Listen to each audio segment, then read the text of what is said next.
Hello and welcome to Movie Marathon Mood. It's the show where we watch a bunch of movies and then we talk about them. It's as simple as that.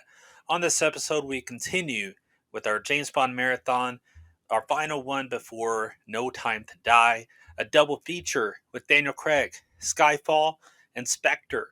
It's a lot to talk about, all right here on Movie Marathon Mood. Stick around. Skyfall. Skyfall. Done.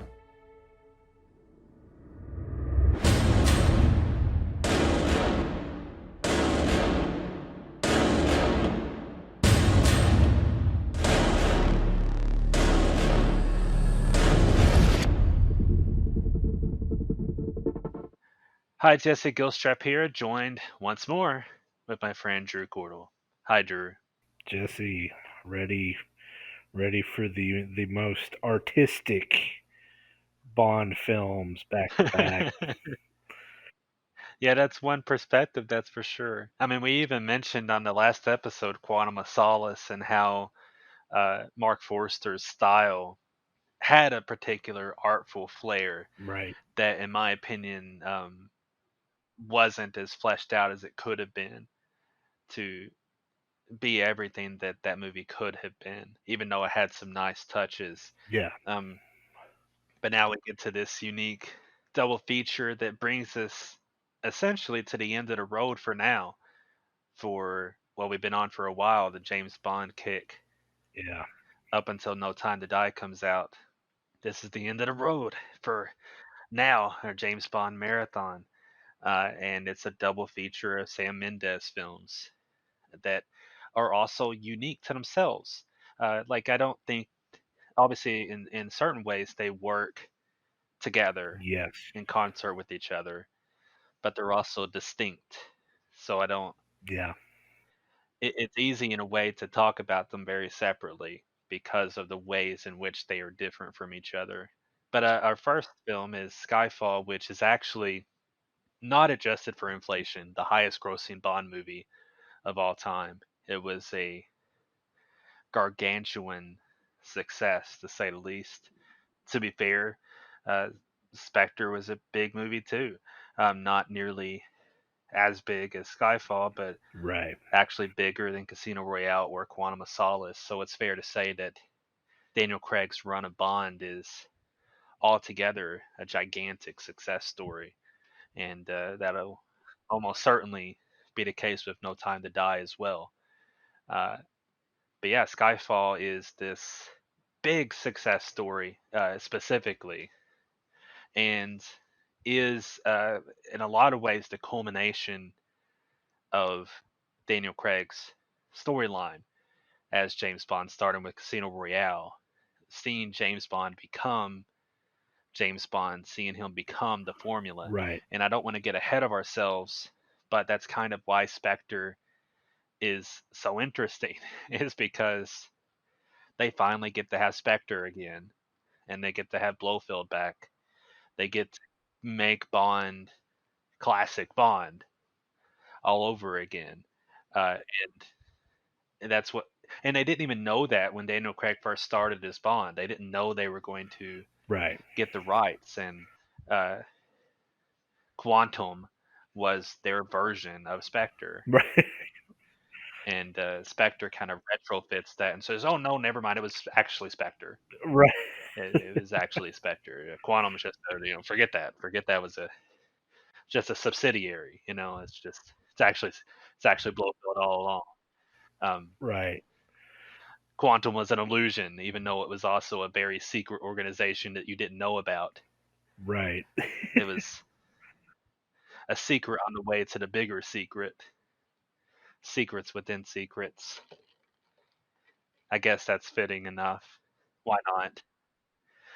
But before we talk about Spectre, we have to talk about Skyfall, which is I mentioned this at the very, very beginning, and now I've solidified that opinion.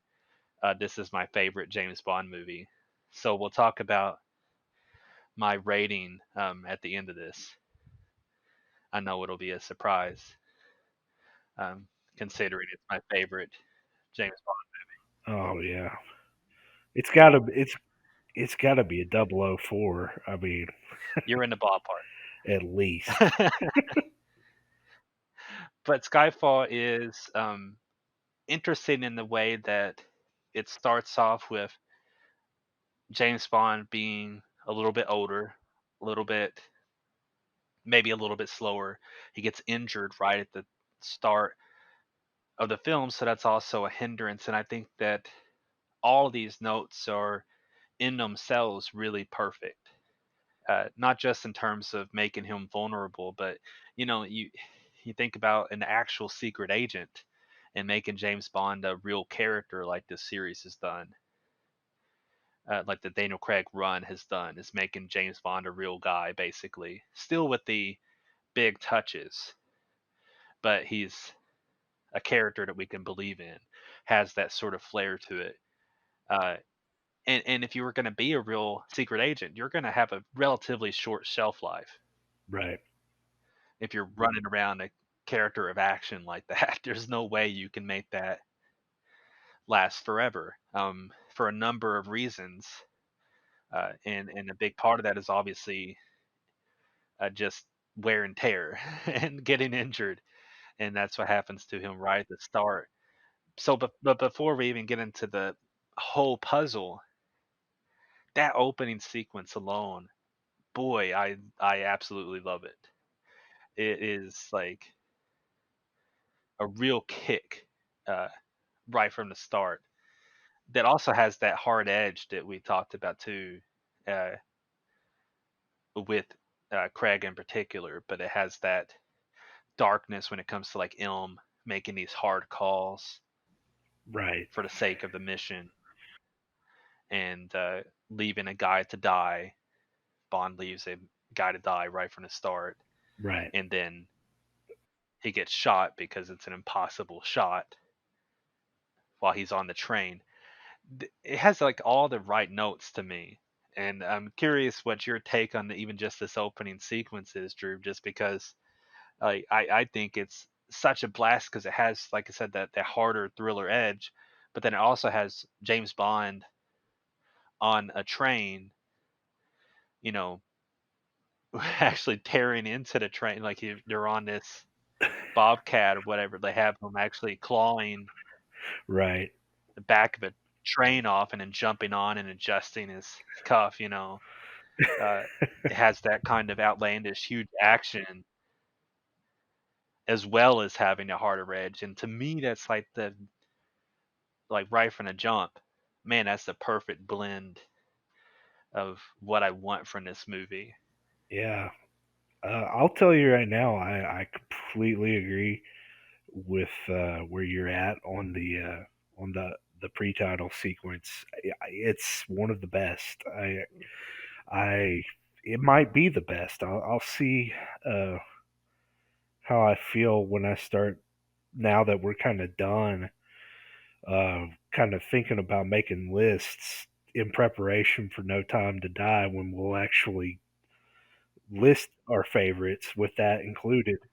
Right. Review the everything. Yeah. Yeah. But it's hard to beat, and I agree with you. It's a mix of intensity and kind of that raw edge that Daniel Craig. It's a Daniel Craig trademark at this point, but also like you said, just kind of the fun, uh, out of control ride that it is. They're the motorcycle. The like you got to mention just this is shot beautifully. Just absolutely Roger Deakins, just one of the best cinematographers of all time, Of all time. Yeah. and doing a Bond movie, which is just insane to think about. And we're starting off, at the Grand Bazaar, and they're having a motorcycle chase like on the rooftops. Like just even that bit Yeah. uh, was enough to kind of put it over the edge for like if that had been the culmination, like if the motorcycle chase had been like the climax of that scene, like if they had ended things there, I would have been like, okay, this is one of the best.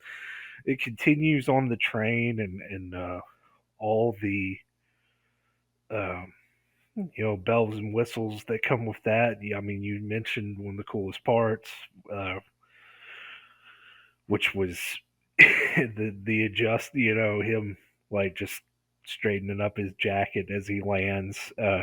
Which is just like Pierce Brosnan in World Is Not Enough adjusting his tie underwater. Yeah, I was already. There are a lot of similarities between the opening of World Is Not Enough and this one Yeah. too. This is like a it's kind of what Wade and Purvis. I know they're not the only ones responsible. We have John Logan, and of course Mendes was creatively involved as well with this one. But it's kind of like you know the culmination of that. What they wanted to do from the get go is kind of like make a more realistic but still fun Bond from the beginning, and then somehow they may die another day next. But we're not going to talk about that again. But in this, it's the same kind of thing. Like Bond is kind of physically exhausted. We can tell, and then the wear and tear, and then he gets shot. It will actually get shot twice because he gets Right. hit with the shrapnel from Patrice's gun with some unique bullets that figures into the plot. It's really cool. I think he's a cool henchman, Olaf Rapace. I think that's how you pronounce his last name. He's the ex-husband of Naomi Pace, who's the original girl with the dragon tattoo, um, and in Prometheus and several other movies. She's a great actress, but he is really cool in this in Skyfall. I love kind of he doesn't have much to say, if anything to say actually that I can think of. But he's a really cool kind of henchman character. Just very good at his job and like strict to business. I really like that about him. Um, it makes the fight scenes with Bond like really intense. And like you said, just the little flourishes of realism and the fact that M is trying to, is making these ballsy decisions. I like it, and it sets the pace for this movie. And I think it, like you said, it's a blend. It's a blend of kind of the uh, high octane theatrics that we want in a Bond movie, but with the intensity and realism that we've kind of gotten from the best of what the other two Craig movies had to offer. And the gravitas. Yeah, it's a great blend of those two things. Just just the opening scene. That's kind of the movie Yeah. as well as a whole is, and it sets it up beautifully. Well, it's like I'm once again trying not to get ahead of myself in talking about Spectre too much, but it maintains all of that through the entire movie. And by the time you get to the end, you just have this really full picture that that works, that has all of those elements. One of my favorite parts in the entire movie is actually when they're in the Komodo dragon pit, Yeah, I like that part too. and that Craig is like pointing, but he realizes he's in the pit, and he's like, "Hey, did you see Right. the Komodo dragon over there, dude?" He's like just pointing at it, like like, "Oh man, we better watch out for this." But the guy, uh, henchman baddie, does not Right. look up, doesn't realize what's happening. He's full on in attack mode. Um, and that's such a great, fun, big sequence. And that moment is like just a little moment, but it's exactly what this movie has and what it needs. That balance of knowing what it is, but also having an excellent story and having Right. room for the characters to make perfect sense. Because the movie doesn't make any, you know, claim like trying to pretend like Bond is actually dead Right. from the start. We know he's not Yeah. actually dead. That would be weird. If I mean, it would be certainly a different movie if it turns out, oh, he's actually dead, and now the story picks up from there. Um, but that would be, talk about ballsy. That would be a crazy start. And then you have Adele actually singing about he's actually dead. Like he's don't expect him anymore. Which we could go ahead and mention. Adele's song is at the very very least one of the best Bond songs, Right. if not the absolute best Bond song, and sets this dramatic tone up even after, like I said, the opening sequences in general have the opportunity to establish what the movie is going to be tonally and thematically and all of that. And this movie does it about as well as any movie I can think of, Yeah. right down to the song suggesting how the movie is going to end. Right. And the opening credit sequence itself has visual cues of the whole movie without spoiling anything, just enough to show little bits of where we're going to be in this story. Right. And by the time you get to the ending, it's just I think just a sucker punch. The whole finale is big and it's fun, but it also has this emotional kick to it, that is part of why I love this film so much, which is in huge measure due to Dame Judi Dench, who is pretty much the perfect ilm and has been since Goldeneye, Yeah. and has more screen time. I read this little factoid, has more screen time in Skyfall alone than Desmond Llewellyn had throughout his entire run as Q, Which is just insane. Like, which is just like a random interesting fact. I mean, it's obvious enough, kind of, right. because Q is essentially a side character that's been an important part of the puzzle, but not a major character either.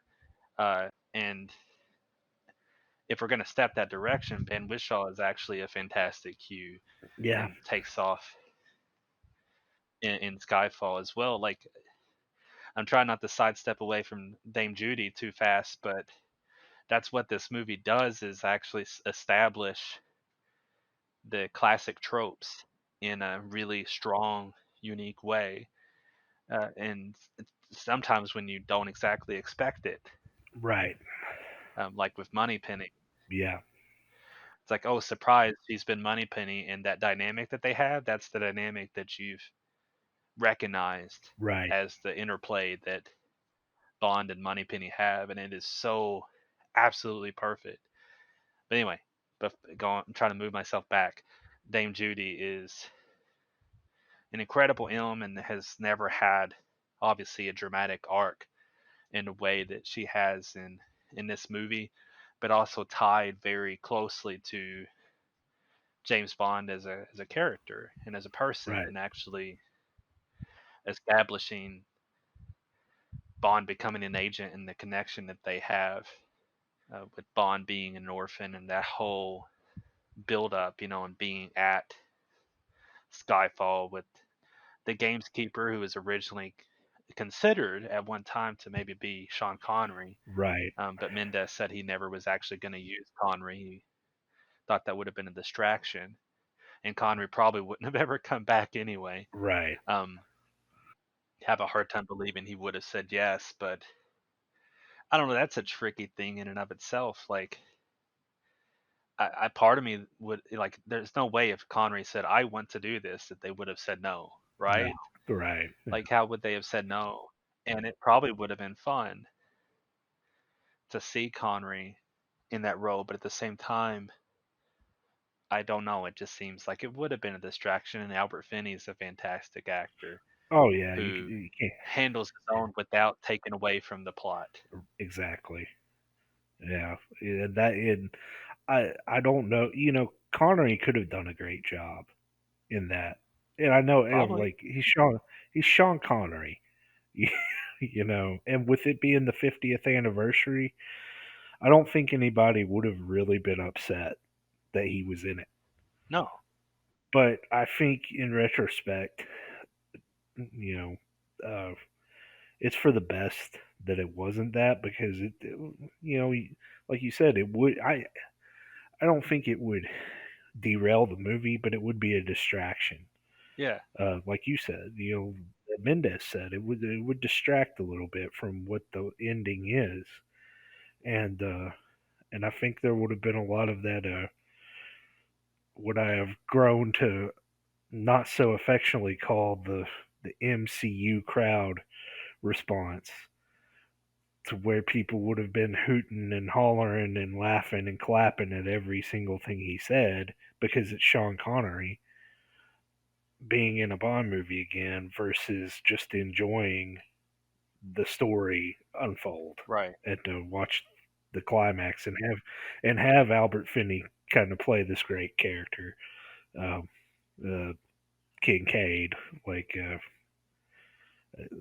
and get to have some good lines and be, kind of a comic relief in some ways, but also a warm character to have at the end, and kind of add some familiarity without having ever met him before. Just having someone that Bond fondly knows from his childhood is nice. I think with Connery, it would have been a little more gimmicky. Right.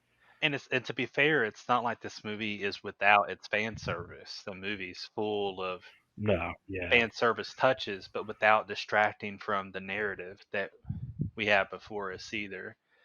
We have those touchstones, but ultimately, if this was the only Bond movie you ever saw, it would still make sense and would still work right, unto itself. If you do have that connective tissue, then it has the kind of benefit of understanding where it comes from, and not just, oh, look, it's a reference, but actually understanding the meat of what the movie is trying to be. And I think there is a big difference between reference for the sake of reference and having a world that makes sense that you kind of build off of. right, And I think that's why Ilm works as well as she does in this movie. Is because you understand, I don't know, this the kind of gravity of this connection, and start to understand it in an even deeper way. And Judi Dench is obviously incredible. It's cool that she's even been a part of Bond to begin with, and she's just made the character her own and runs away with it here. oh yeah, Um, I also think it's an incredible thing, like when you have a villain that you've never seen before. Like there's a tendency, oftentimes, for the villain to kind of run the show in a movie, and I think it becomes tricky because you want to devote time to your heroes, but you also have to establish this villain that you've never met before. So the importance of uh, you know exposition for your villain and their purpose, that's a tricky thread, and I feel like this movie also handles that perfectly by making a story about our heroes, but also giving us one of the best Bond villains ever. Of course, Javier Bardem is amazing, an amazing actor, and a terrifying, unique presence in this film. Like right from the jump, his introduction, on this set that's essentially built just to last the length of his monologue. You know, it's like how long does a set need to be? Well, let's walk it while he reads this monologue. That's basically the reason it is what it is, but it like works so right, perfectly. Um, the dynamic that he has instantly with Daniel Craig. I mentioned this back in Casino Royale, but like when Craig is being tortured in that film, how he has just the right tone so that the film still has the harder edge, but he's still playful enough. And that once again kind of comes into the fray here when he's being tortured, essentially, yeah, uh, being toyed with, but he also gets lines like, "What makes you think it's my first time?" And right, you know, kind of playing with that whole dynamic. Silva is an incredible villain and also has probably the most. It is the most, I think, dramatic Bond villain trope that I can think of in terms of removing his false teeth and revealing the drooping face that resulted from Right. acid. What should have killed him. Right. That's I don't know. I'm trying to think back on, you always had those unique little villain tropes, bleeding tear duct, or Yeah. obviously Blofeld with With the scar. a scar Right. over his eye, kind of thing. Uh, that's probably the most dramatic one I can think of in terms of being on the verge of horror territory, isn't it? Like, isn't that pretty much Yeah. the pinnacle? Yeah. But I think it works too. It doesn't feel over the top to me. It feels like it defines the character in a lot of ways. It's very earned. Yeah, It's it's earned. Yeah, it it solidifies his his purpose. yeah, Like a lot of time, it makes his.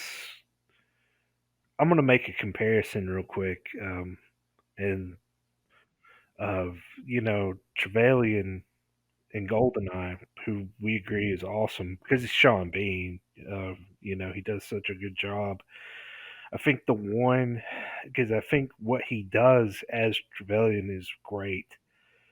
I think the one thing that's lacking in Goldeneye with him is kind of his cause, and they kind of chalk it up to his lineage and what his parents were and how they were betrayed by the Russians and the British too, um, and that's just kind of all it was to explain why he did what he did, and I think that's one of the weaker things about it.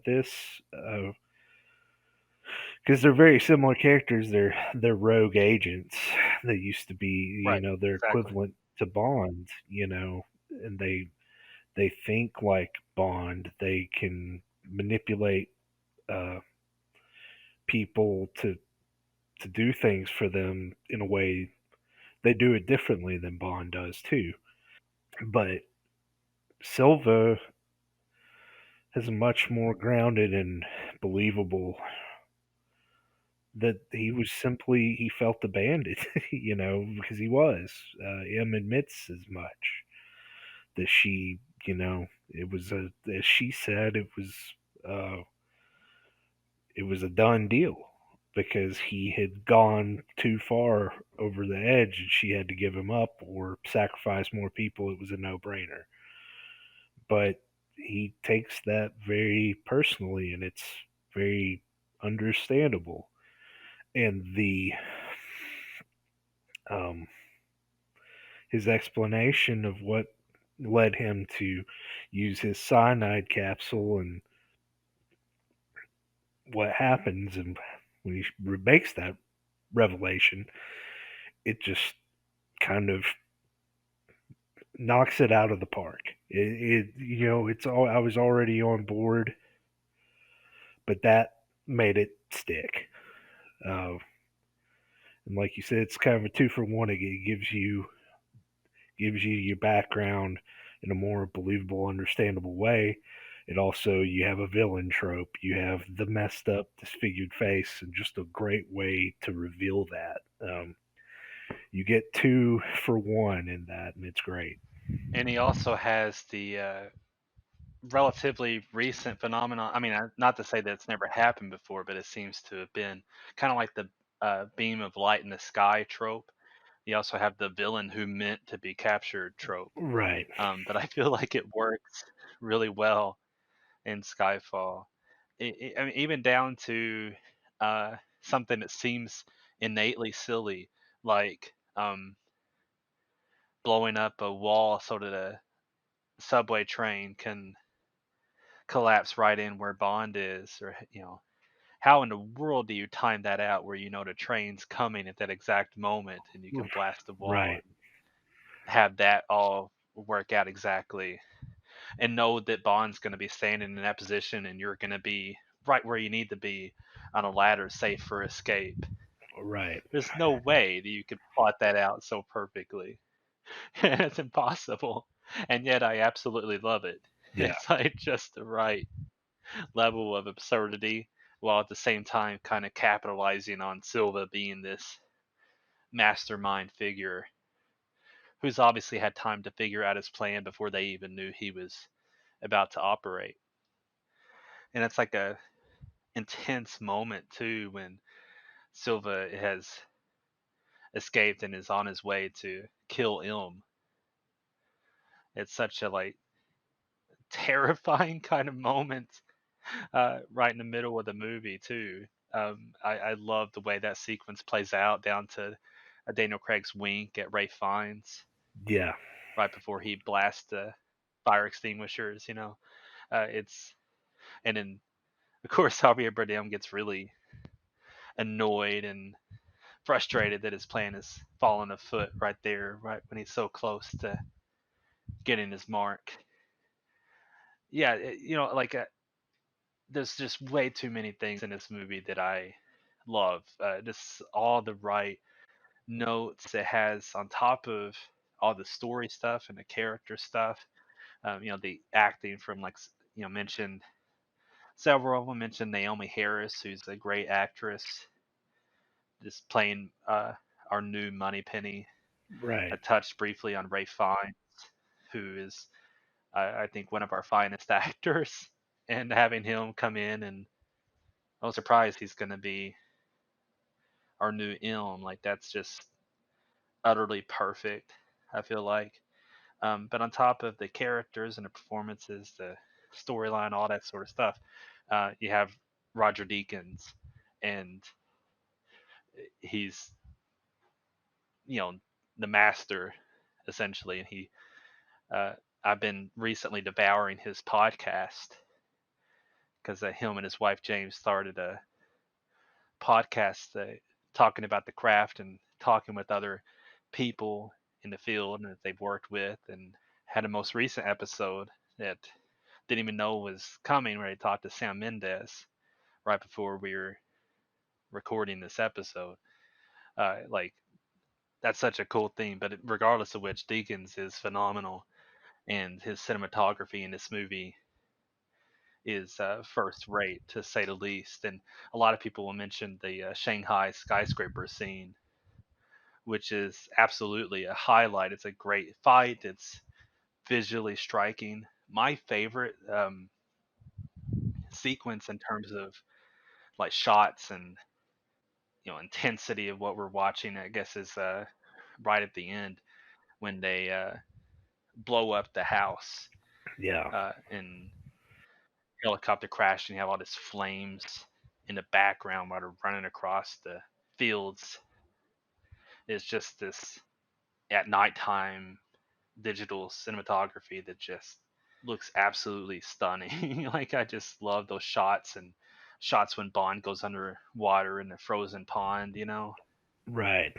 Some incredible stuff. I just yeah, I see him out there in the Scottish Highlands is just a highlight, and it has this unique feel that feels obviously UK local kind of thing, but it doesn't have the same exotic flair that you have in a lot of Bond, but it still has this distinct feeling and certainly gorgeous feeling to it. And yeah, the cinematography is, like I mentioned, digital, and Deakins has been shooting largely digitally here for a while.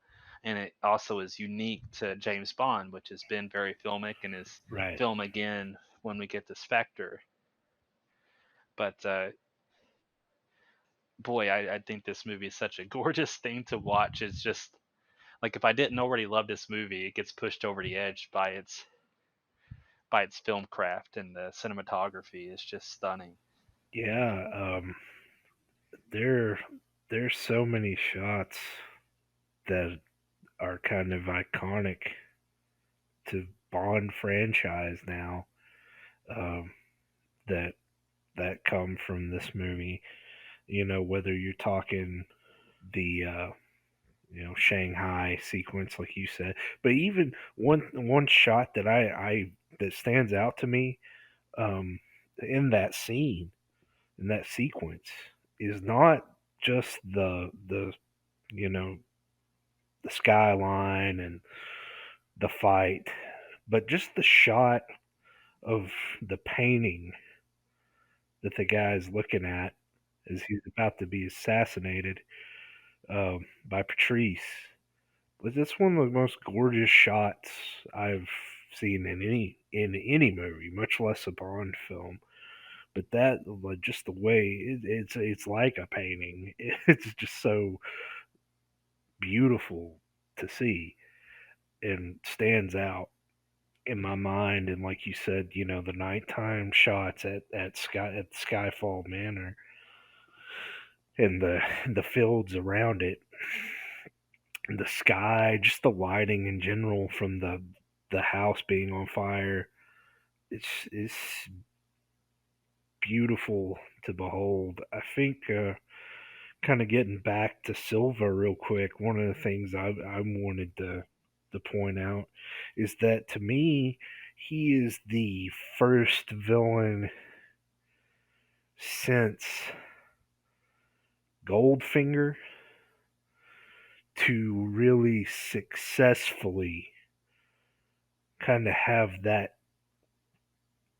mind game with Bond, where they're constantly trying to one up each other. Yeah.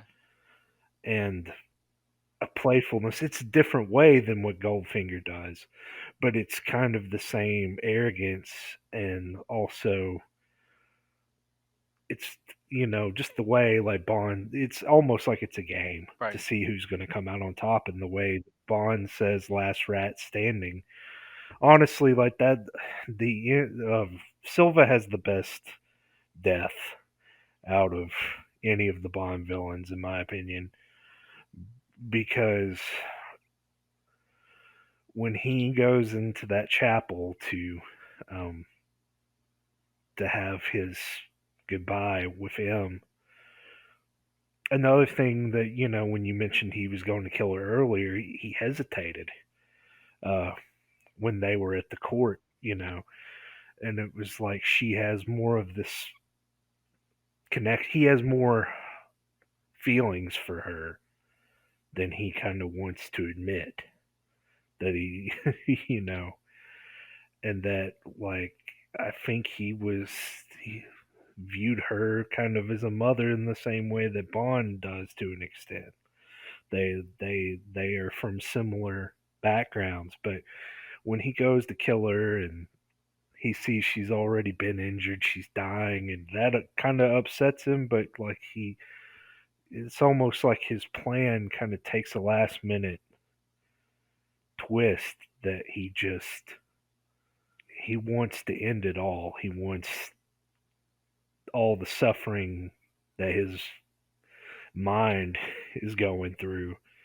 His soul has been tortured by everything he's done or has had done to him. He wants her to just kill them both. And then, of course, Bond had survived the pond sequence and throws a knife at his back, and just the frustration in his face, and Yeah.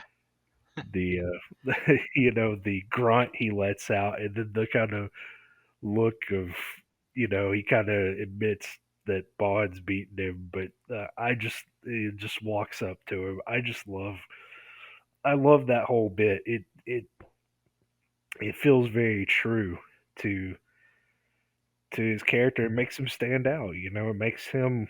That's He doesn't just have, like, you know a quippy death that comes with a one liner for Bond to spew out, like, like so many of them do. Um, he stands out as one of the best because of the way his story matters as much as Bond's, as M's, as the other parts in this movie. Like he has an arc, Right.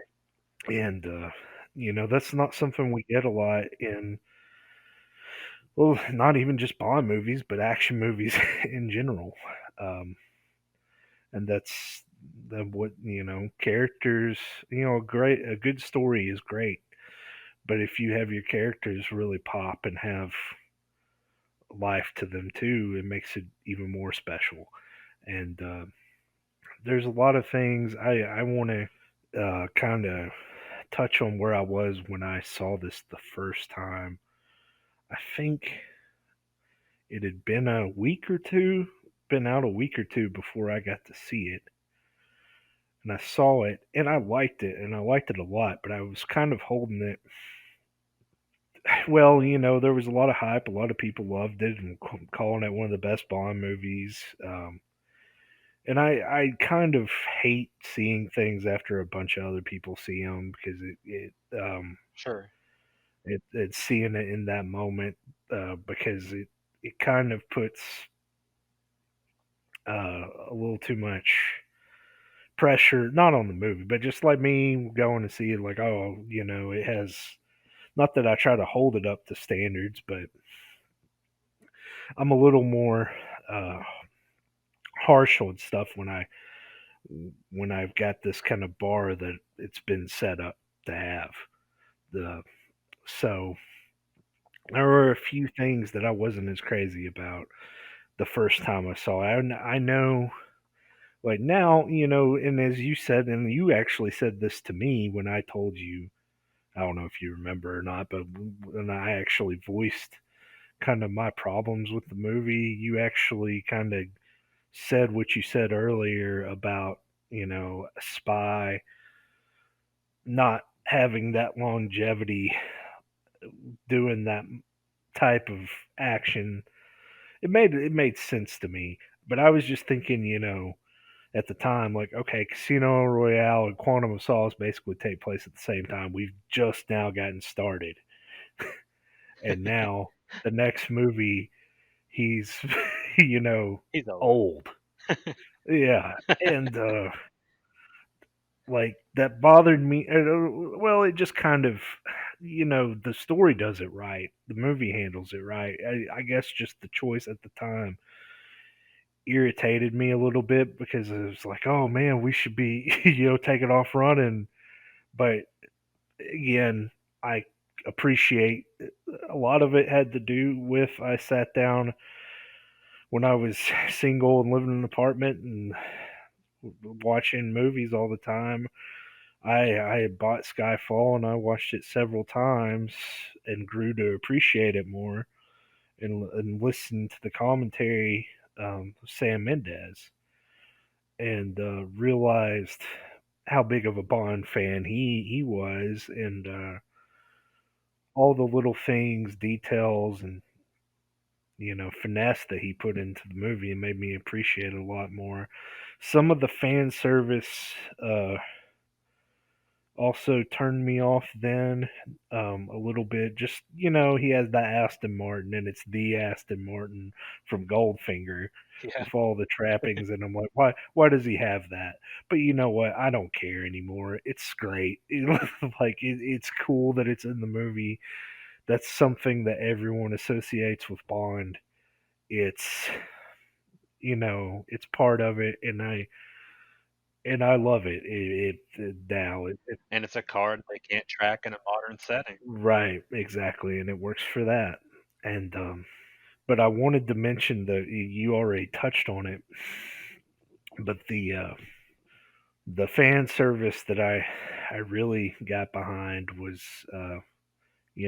the character, like of course Monty Penny being Monty Penny, and then you realize they're in the office, and then you see that door, Yeah. and then Tanner comes out and it's like he'll see, And coat hanger. yeah. Tanner comes out. He's like, well, he'll see you now. And there's Ray Fiennes, and he is RM. And it's, kind of a return to the Bernard Lee type M, and it's that old classic setup. It's like I remember thinking, like, Judy Dench is, gone now. What are they gonna do? Like, who are they gonna replace him? And it's like, oh, Ray Fiennes, of course. Like, okay, Yeah, that's right there in perfect. front of you. Yeah, um, Yeah. like it was brilliant, and that being one of the last shot, and the music, and then of course, just like Quantum of Solace, and then we get the gun barrel sequence at the end, and it gave me, even that first time I saw it, that I thought the ending was pitch perfect. Um, but even now, as I appreciate the movie a lot more, it still gets me. It's really well done. Um, yeah, I I still think, well, I know that I like Casino Royale more, but Skyfall is definitely one of the best. And so obviously it's a 007 out of 007. I mean, we've talked about it, I think, maybe longer than we've talked about any individual Bond movie. I mean, maybe not, but it is close. But there's just so much to kind of touch on, because just it being that 50th anniversary film, and it is just a celebration of everything Bond is, and it's perfect for that. And I oh, I did want to talk about one more thing. The Bond girl in this is M. Um, when you think about it, when you break it down, because there is kind of a minor love interest in Severine, but of course she's murdered by Silva. Um, I like I liked her. I liked her character. There's one, and I told you I was going to talk about these people before we started. The screen junkies crowd type people like to point out how cringy the sex scene is in this movie, which I don't really agree with at all. Um, that they try to say like Bond's raping her, um, because she was like part of the Macau sex trade, and he just walks in her shower. Well, if you watch the film carefully and like just halfway pay attention, she asks him to come to the boat to join her. She, uh, going even further than that, is waiting in only an evening gown and with a bottle of champagne and glasses for two. I mean, she's waiting for him. I mean, it's obvious that, she consented. Um, I've never understood. That's one of those like stupid little things that people say that I've never understood. It's just like an edgy complaint to have, or that the end of the movie is Home Alone, which just irritates me. They booby trap stuff before Home Alone. I mean, I don't know if you've ever heard of First Blood or you know Predator, which I honestly think this feels more like that, where they've, like Bond says, they've been like 10 steps behind uh, Silva the whole time, and they can finally get ahead of him. So they have their own environment, set traps up. It doesn't. It's.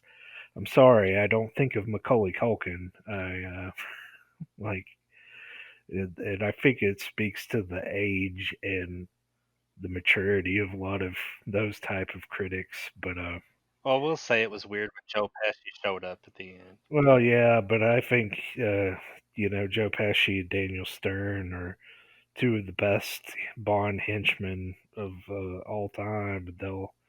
We'll always remember them. almost almost getting Bond until Kincaid showed up and hit them both with the shovel uh, as they were about to, you know, put an iron to Bond's balls or something like that. No, but I mean, just like that character Severine, going back to that, that this doesn't have a traditional Bond girl, but like the focus of the movie is the woman in Bond's life that is not a sexual connection. It's M, and I love that about this movie. Well, there's also Moneypenny as well, who gets a lot of interplay that's perfectly picked. But, right, right, right. They it's it just it stands out quite a bit, and like I said, it's grown on me quite a bit too. And this is firmly in my top 007, a little bit higher than I think I would have put it initially, uh, for sure. Well, I have to also mention Thomas Newman, who's one of my favorite composers, and I think he does an excellent job with the score in this and in Spectre as well. I personally really like what he does with the music in these movies as well.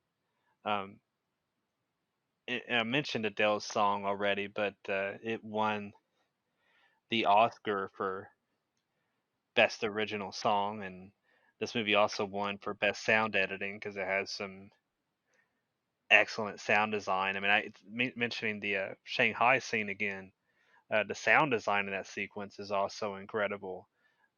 Not just that it's shot beautifully, but the sound design is also excellent in there and a big part of the effect of it. Yeah, But mentioning Best Original Song winning uh, Oscar for Best Original Song, um, that also happens on the next movie. Best Original Song Oscar, Sam Smith. uh, Um, yeah, it won, Drew. It won an Oscar. Writings on the Wall. You've got a secret. Something you can't tell anyone. Because you don't trust anyone. I always knew death would wear a familiar face. But not yours.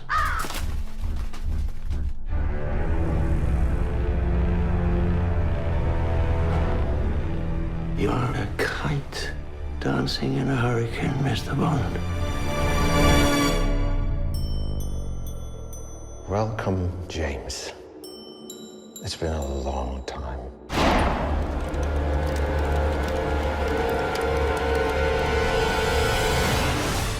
Yeah. I mean, I don't want to necessarily start us off there on Spectre, but I'm going to anyway. It's not my least favorite Bond song because Die Another Day exists. And I don't think I mentioned in Die Another Day that also uh, we also get another rendition that's even worse somehow during the end credits, just to make you want to run out of the theater, as if you didn't already want to get out of there. And then Madonna starts kicking in. Uh, but yeah, Sam Smith's song is to me pretty daggone sure it's the second at least favorite Bond song for me. It's just shapeless, annoying thing that hits the wrong note right after the opening sequence, um, as per usual. But as far as that opening sequence though, I like most of it, but I think it almost also speaks to my problem with Spectre. And I don't think Spectre is a bad movie. It's not a 007 to me, like in the same sense that Skyfall is. But it, that opening sequence starts off with the long take, which is really cool, or at least the appearance of a long take, right. but nonetheless, really well executed, stylish. Mexico City sequence, Bond suddenly abandoning woman in bed just so he can go, hang on the side of helicopters. There's a lot that's really cool and stylish and fun and a lot of great stunt work in that sequence. But then it just kind of ends and kind of lacks punch. Like I half expected Bond to like land a helicopter on top of the building and jump back down in bed, Right. and instead it just somehow doesn't have this. It doesn't have a shape to it. And Sam Mendes has actually mentioned and was mentioning in his podcast talking to Deacons how he started this movie without a finished script, and I feel like it shows it. And Mendes, he mentioned his favorite movies of his own are American Beauty, Skyfall, and 1917. And he was disappointed in a lot of what Spectre did, and right down to having its final act not feel complete. Right.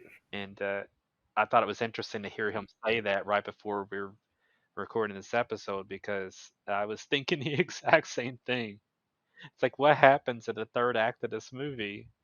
Uh, and what's interesting is it's not all bad. It has a lot of aspects in it that I actually really like.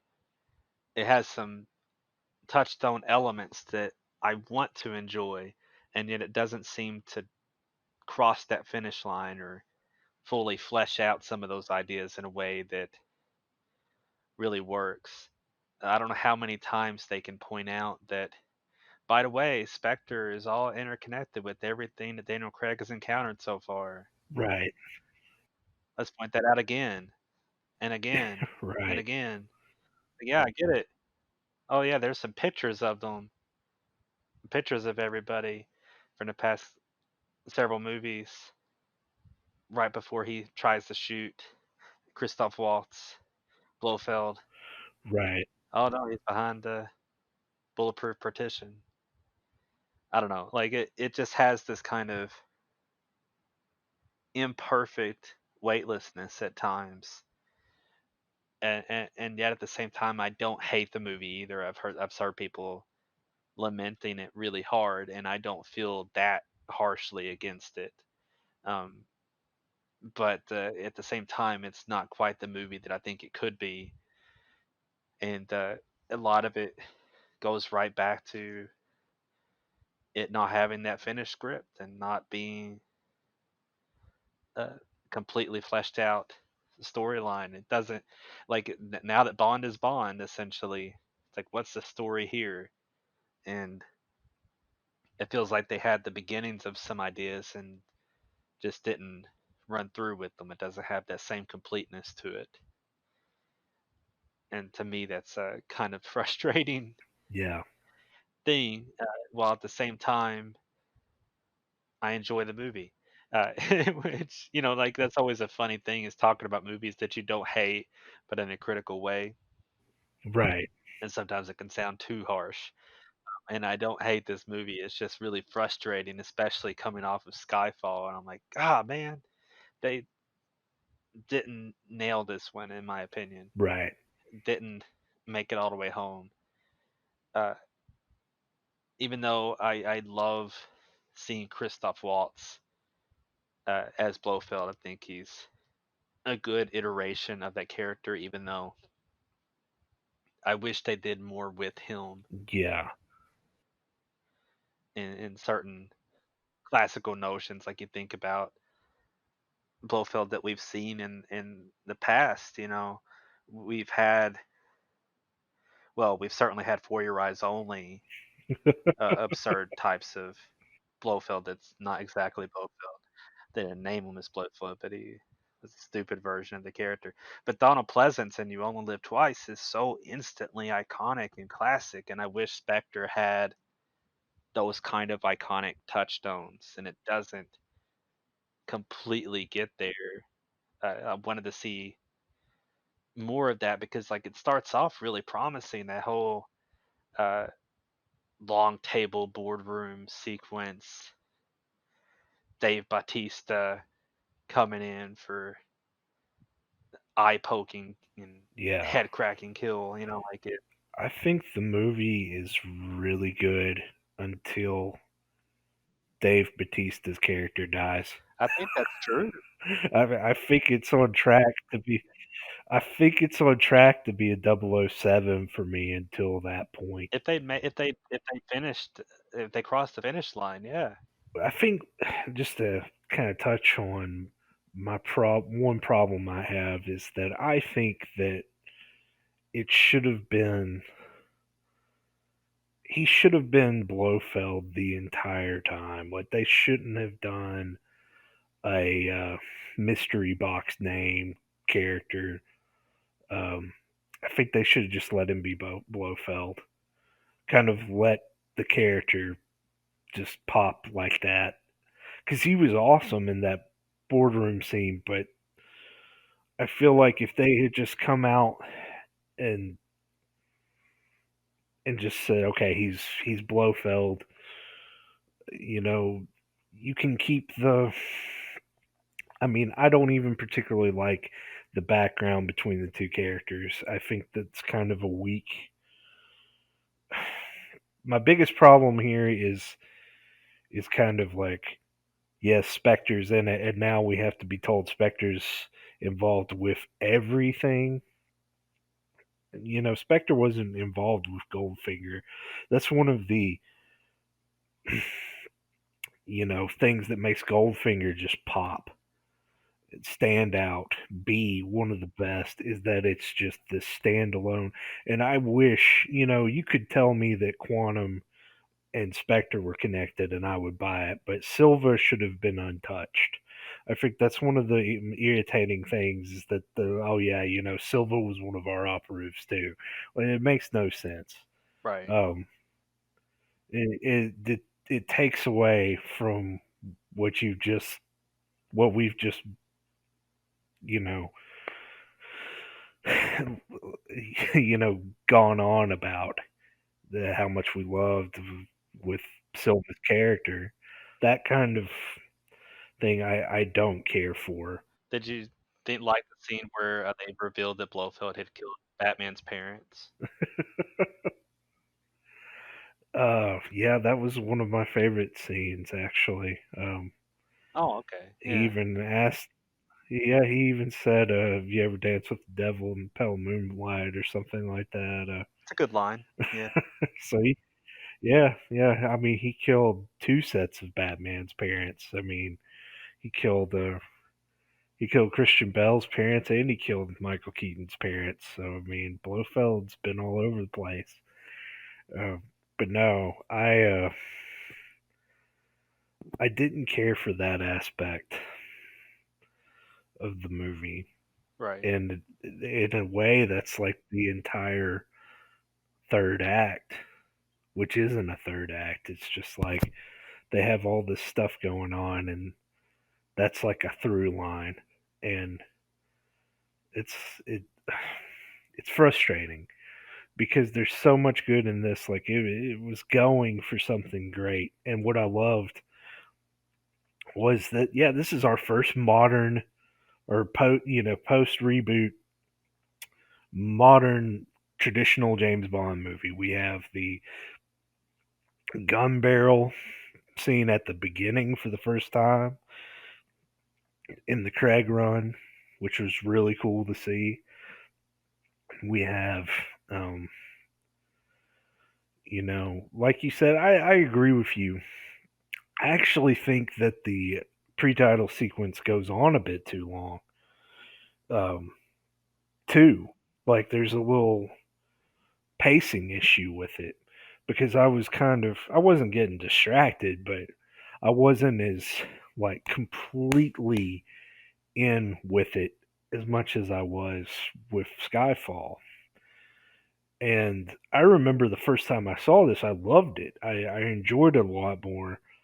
And I think a lot of it tastes change over time, but also my expectations for it, I'm not even sure what they were at the time. But going back and kind of looking at it in context, like I feel like that whole thing undermines a lot of what the movie accomplishes and a lot of what it's trying to do. I don't like, and I like, um, good old Moriarty from Sherlock. Yeah. I like him, but I hate the character, the C, or the like. It's kind of the dumbest part of the movie to me. It's like, oh yeah, we're gonna make everything available, information. Like, it's just such a broad and stupid idea that isn't developed. And then his, if you can even call it a fight with Ray Fiennes, where he just kind of like punches at him a couple of times and then trips, falls off. It's just laughably bad. It, it'll, and I actually really enjoy this movie, but I just have a lot of like big Right. hang-ups on it, and a lot of it comes from that last act. I have some issues with Madeline Swan. I like her character. I think she's interesting in her connection to Mr. White from Quantum of Solace and of course Casino Royale. I really like that connection. I like that connective tissue. I like the scene where Bond goes to see him Yeah. in their little exchange. It's great. Like I said, the first like long bit of this movie is really good. Um, it's kind of it's a, it's kind of like a Connery movie in that like Bond actually goes on an investigation and um, we're piecing the plot together slowly. It's very much structured like the old Connery ones, and I think that's really good for it. It's just that they don't follow it through. But like I said, Madeline Swan, she's a cool character, and I like the connection, and I like the idea of her. But like Bond seems to be wrapped up in her, and I don't really know why. Like she's smart. They seem to get along, but like they all of a sudden have like this love type thing, like he and Vesper did, and I don't buy it. Like, she walks in with that dress and he's like completely enraptured in her. And I'm like, yeah, she's beautiful, but this isn't like, there isn't the same thing. But and then at the end, we're supposed to buy that he, kind of just runs off with her, decides to leave the service. And I think they're going to resolve a lot of my issues with this movie in No Time to Die, or well, maybe they won't. I don't know. But there is connective tissue in that because she is going to be. Is she the first Bond girl that actually returns? Like first, like main Bond girl? That might be Oh, true. because I know there was that. I can never think of her name for Doctor No. Like he flirted with her and then like left, and then he's seen having like a date with her at the beginning from Russia with Love. We've had that. Yeah, I don't think we've ever had this, so this will be interesting to see. And plus, Blofeld's going to be in it too, and I hate to be jumping to the next movie we haven't even seen, but it looks like we're going to get some kind of resolution to some of these things that left me unsatisfied, and maybe it'll I don't, it's not going to change my opinion of this movie because I feel like, it's a Bond film. It needs to be standalone. Right. But in terms of like, you shouldn't be relying on the next movie to tell your story um, in this series. But I don't want to keep harping on the negative because it's going to make it sound like I don't like this movie, and that's very much the opposite. Because I like it more than Quantum of Solace. Obviously, I gave Quantum of Solace like a low 006. I'm going to say I give this one like a higher 006. It's a solid Bond movie. It has a lot of great things. It just has those things that kind of gnaw at me, and none of them gnaw at me more than that horrendous song that just sounds like it's being like it sounds like someone just gave Sam Smith a microphone, said, "You have 2 minutes to come up with lyrics. Go." And like just have him sing random melodies, and then they put a orchestral score behind it. That's what it sounds like. It reminds me of Weekend Update on SNL. The Oh yeah, Fred Garth, Armisen and Garth Kristen and Wiig. Kat. Yeah, Yeah, yeah. They're always like making up these songs, acting like they actually have a music career, and all the songs are terrible. Well, that's what this movie, and it won an Academy Award it did. for Best Original Song.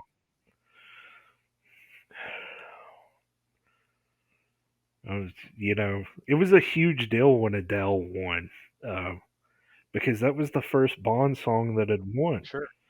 Um, and then this, like, there have been, it's like a slap in the face of so many other great Bond songs, like Goldfinger didn't win an Academy Award, but this did. I would even like it's so bad that I don't even want to be like, well, Thunderball didn't win an Academy Award and this did. At least Tom Jones like sacrificed his consciousness for a song. This is just terrible. And you mentioned to me on text that it's kind of a shame that the musical uh, run of Daniel Craig is not going to end well because the Billie Eilish song is already released for No Time to Die, and It is. I will say it is better than Writings on the Wall, Yeah. but it's not good.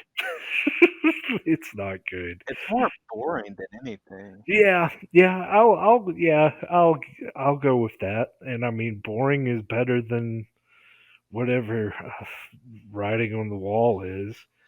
It's just, it's like somebody desperately trying to get on American Idol is what that song feels like. Like someone just overdoing it. Like it's so bad. I and like the images of the title sequence don't even match it. They don't feel in concert with it. It's like they're like, okay, I don't know what to do with this song, so I'm just gonna throw in all this stuff.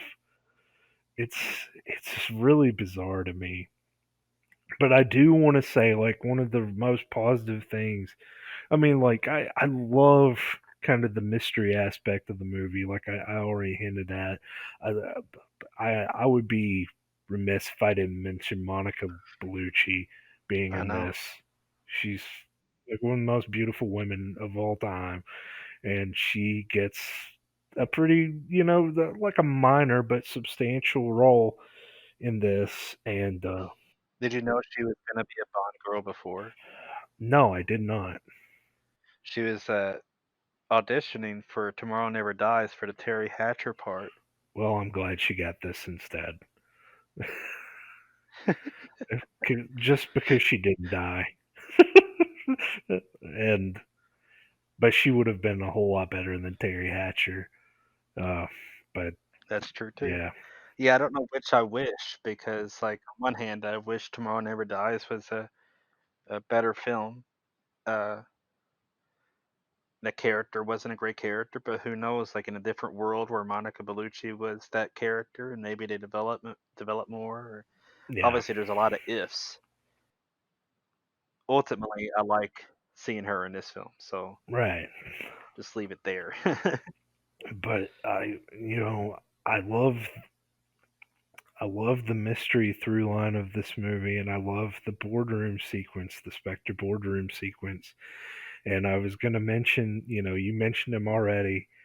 And this was going to be my big, you know, positive thing to say. I think Mr. Hinks, Dave Bautista's henchman, is one of the best of the series. He's kind of a throwback to Red Grant, but also kind of a mix of, like, you know, Odd Job, because he's kind of silent too, um, but overly tough, kind of like that Jaws Odd Job type, but with the, you know, precise, deadly agent work of Red Grant, from Russia with Love. He's one of the best henchmen, and I love every scene with him in it.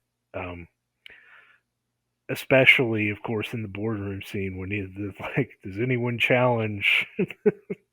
And he just walks in and, uh, you know, gouges the guy's eyes out with his thumbs and breaks his neck like instantly. It's very well done. The the you know, sequence in the snow, the chase is is awesome, and it's really well done and great action, great stunt work, and of course the train scene, which is obviously kind of, you know, trying to harken back to From Russia with Love, and it's not quite as good as that, because that's one of the best, and I don't think it's trying to be better. I think it does its own thing, which, um, is fun. I love that the only thing he says in this movie is shit. Like, I love that.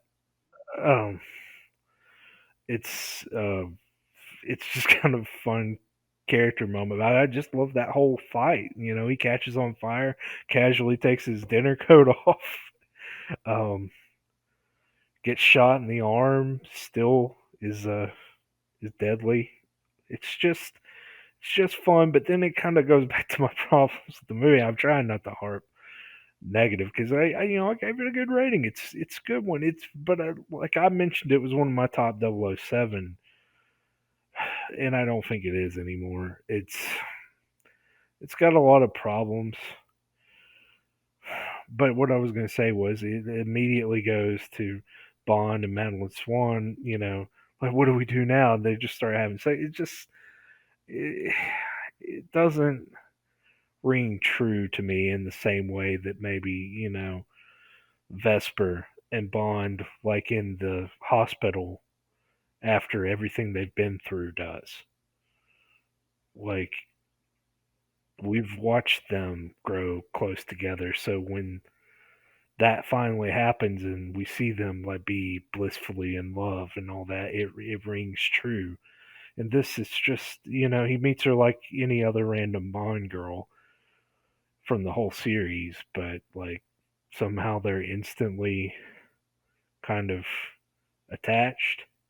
It's just, it doesn't, like I said, it just doesn't ring true. And there's, you know, like I said, I think we're about to see maybe a different twist on this in No Time to Die, or maybe a resolution to it. And maybe, you know, it'll explain things, but it won't change how I feel about this movie, and how I feel like they should have, if they were going to do this, they should have done things differently. But all in all, I think it's a solid Bond film again. 006 for me. And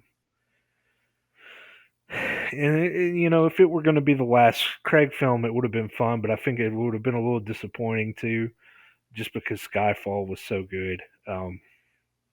So I'm hoping No Time to Die is kind of a step back in Casino Royale, um, Skyfall territory. It seems like the odd numbers of the Craig run are the better movies.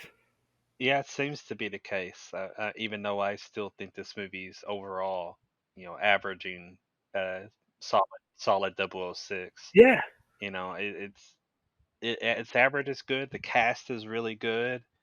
It just kind of doesn't land at the end, and the overall plot doesn't come together in a concrete way, even though it has these interesting components to it. it seems to be suggesting more than it completes on its Right. own. I think that's a big part of it, even Right. though like it does have Dave Bautista and he's great. I am right in that same camp. Like he's the best part of this movie, possibly. Like or the interplay between him and Bond and those action scenes Yeah. are some of the best moments in the movie. Uh, Down to their From Russia with Love fight sequence on a train.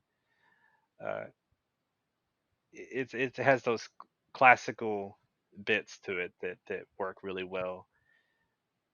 But like you think about From Russia with Love and how that all that's also one of my or that is one of my favorite Bond movies. Um, it did that Spectre thing, but in its own way. Right. Like it had its own kind of almost separate identity without having to be about Blofeld, having to be about Spectre in total. It's like this Yeah. almost side journey in a way. um, Focusing on these henchmen is ultimately our main villains of the story, and I kind of imagine a version of Spectre that's more like that, that also had just more classical, well played moments. But there's a version of this movie that probably plays more like From Russia with Love that works better. Yeah. Instead, I think they tried to like jump the gun a little bit and be like, "Hey, look, guys, it's Blofeld," but it kind of lands flat just a little bit. Right. Like it's cool, but like they don't do anything with it is ultimately the problem. Uh, and similarly, like I mentioned, Guinness World Records. This movie has the Guinness World Record for like the largest movie explosion Yeah. ever, and I remember learning that before the movie came out, and then I see it happen in the movie, and it's just another movie explosion. Right. Like it's cool on a certain level, but it's also like Yeah. It's I don't know, the preceding sequence is kind of more exciting than just the oh now let's stand on this hill and watch a giant explosion. right. Uh, yeah, it's not in itself a cool moment in the movie. It's a cool idea, concept. Like let's have a huge explosion, but then what are you doing with it, and how does it play out memorably in the film itself? Yeah, it's ultimately about just crossing the finish line and having a concrete plot. I think that's why this movie feels just a little bit lacking in total. Um, but there we are, and Daniel Craig is not done yet as Bond, as we've mentioned different times before. No Time to Die, uh, going to be coming out. I am super excited for it personally. Even though it's not like we know for sure what it's going to be, I have a hard time imagining that whatever it's going to be is bad. Right. I, I'm way too excited about the people involved. Obviously, there's the core Bond team and cast, which is solid. Rami Malek, that sounds cool. I'm down for that. Uh, Cary Fukunaga, however exactly you pronounce his name, Yeah. I think that's right. I think he's a fantastic director. Uh, I am a huge fan of his. The first season of True Detective is phenomenal. So imagining him taking on Bond is really It cool. might be. Yeah. Yeah. True Detective season one might be one of the greatest seasons of television of all time. To have that level of quality applied to a Bond movie would just be even better. you know, it would raise the ceiling even higher than I think Bond can go. Which I'm not trying to put a too high expectation level, but the thought of it is exciting. Yeah, and not only do I like Fukunaga and Purvis and Wade and him are all credited on the script, but on top of that, they brought in Phoebe Waller-Bridge. You mentioned the first season of True Detective being one of the maybe greatest seasons of TV ever. Um, Fleabag is one of my favorite television series I've ever seen, and Phoebe Waller-Bridge is obviously the creative mind behind that, and she's phenomenal. And her being a part of a Bond screenplay, I'm just enamored with that idea. Hans Zimmer's score. Oh yes, I mean, come on. yes, Uh, I'm I'm all in on this movie conceptually, and who all's involved, and it seems like they have a lot of pieces in motion to have Craig sign off in style, and I guess we'll see. I'd like the trailer of what we've seen so far. yeah, Do not like the Billie Eilish song, but that's that's its own thing. Um, yeah. that doesn't ruin the movie. No, Uh, that's just a part that can go to sleep during after right. whatever happens in the opening sequence. But yeah, I think this is going to be a promising finale to Craig, and we'll just have the big question mark of where Bond goes from here, because Bond will return, I'm sure. Yes, and it will be interesting to see where they go, what path they choose, or you know, if they decide to end, which is a possibility um, that I've seen discussed, not too much, but they could choose not to do it again, to let it end with Craig. But I do believe they will continue. That's their stance right now. It'll be interesting to see how well No Time to Die does. I think it's going to be very successful for many reasons. One, I think the allure of it being Craig's last film will get people to go see it. Two, the situation with COVID-19, I think people are going to be very eager to go see movies again. Yeah. And, you know, not to say that there aren't going to be movies that come out before this that are going to be big, but I think this will be like one of the first, huge franchises that comes back Right. to big screen since all this happened. I think we're gonna, I'm not gonna say I think it's gonna do Skyfall numbers, but I think it's gonna do better than Spectre. That's kind of my anticipation. I think it'll do pretty well. And often Um, finales do. right. It's gonna bring in um, some big bucks, and I think if it does, I do believe striking while the iron is still hot is something that the producers, that Barbara Broccoli and Eon will do. I think they will try to get someone as quick as they can, and so we'll speculate um, on who would be interesting when we get to No Time to Die and kind of wrap up our thoughts on Bond. But just just to kind of put a note on this point in our journey, it's been a journey, and as much as I love Bond, uh, I'm kind of ready for a break, but ready to be excited when No Time to Die comes out. Because I am excited, but right now I'm just ready to watch something that isn't James Bond. I understand that. It's a thing about going in hard binge mode, especially on as many movies as we just watched that are all Bond, Bond, Bond, Bond, Bond. Right. I mean, that's a good long run of Bond movies. All the official ones and two unofficial ones. But nonetheless, that ends it for now. 007 Marathon signing off. Thank you for tuning in. Drew, thank you. My pleasure. See you here on Movie Marathon.